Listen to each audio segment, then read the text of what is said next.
In the last video, we saw how Alex could use a VLOOKUP function to pull through loads of data from a different sheet.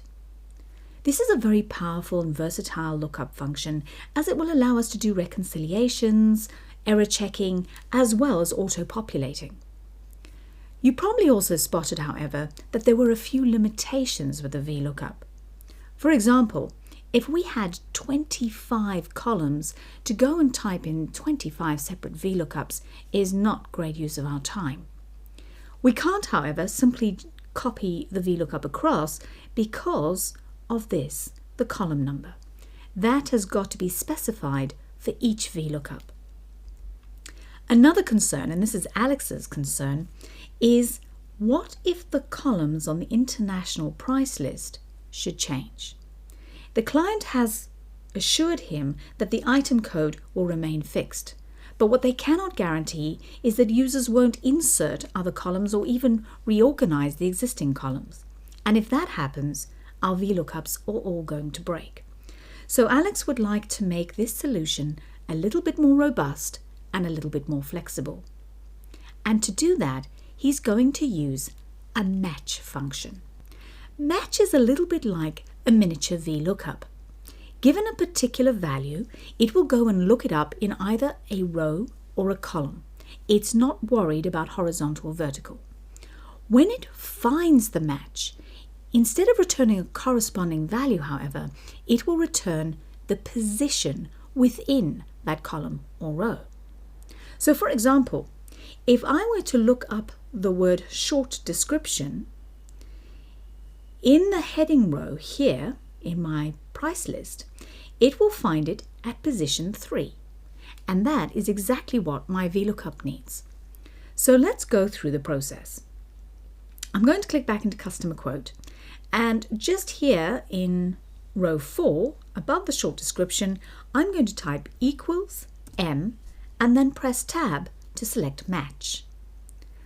Similar to the VLOOKUP, the first thing it wants is a lookup value, and that is my short description. So I'm just going to click on the cell below. Then I'm going to type a comma. Now I'm going to be looking that up in that heading row. So I'm going to come to my international price list, and I'm going to select the whole heading row starting from the first item. Although the first item will probably never be the lookup value I want, I need this to be 1 so that this can be 2 and this can be 3. Okay, now type a comma, and then we have 3 options with the VLOOKUP. If you're working with sequenced data, you can look for less than or greater than, but in this case we're looking for an exact match. So double click exact match or type 0 and then click enter.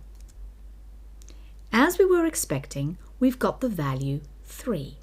And if I click on that cell and drag it across, there's my category column and there's my retail price column.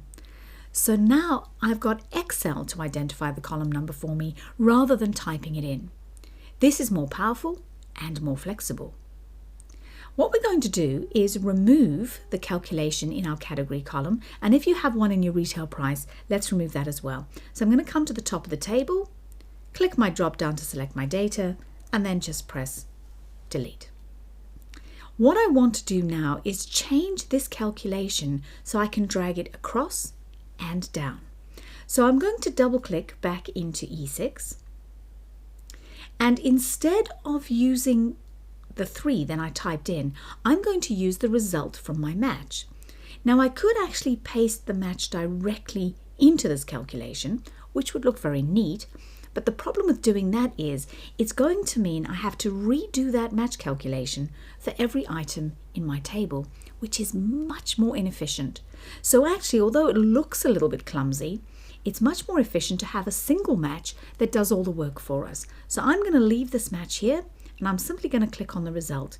But then because I want this to stay still when I copy down, I'm going to press F4, and then I'm going to press F4 again. This is our mixed reference, and what this is saying is lock the row but don't lock the column. So when I drag the formula across, it will pick up 5 and 4.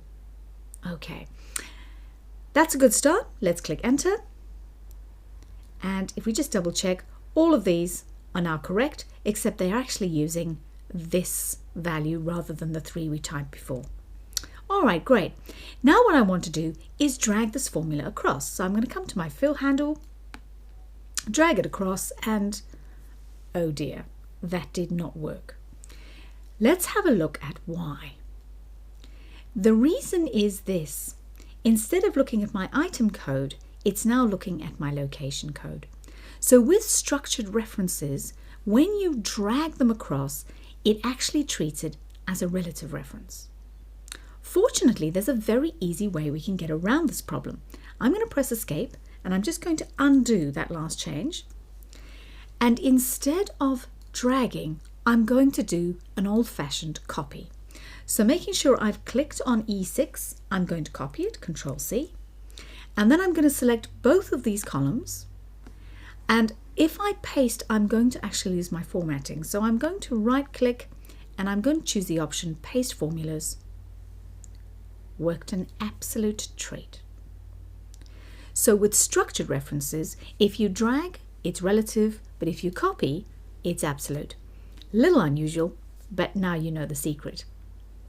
Now one last little tidy up thing, this 354 doesn't look very nice here, so I could go and hide the row, but actually there's an even simpler solution. If you simply select the data and make the text white on white, you can't see it. And when we send this to the customer, we'll probably save it as a PDF, so they'll never even know that row was there.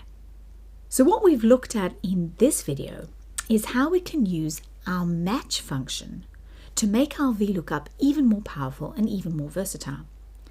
This was a quick introduction to match, but you're going to see a lot more of match. While we don't typically use it on its own, we often use it in combination with other lookup functions.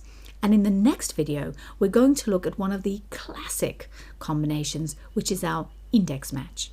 So make sure you're comfortable working with the match before moving on.